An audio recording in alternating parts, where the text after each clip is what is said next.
Galit sa China pero ang gamit made in China?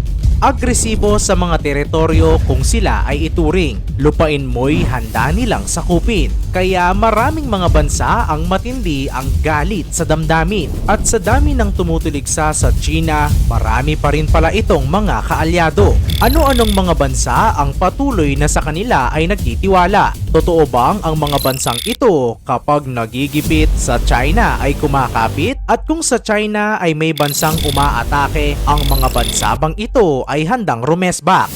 10 mga bansa na kakampi ng China, yan ang ating aalamin.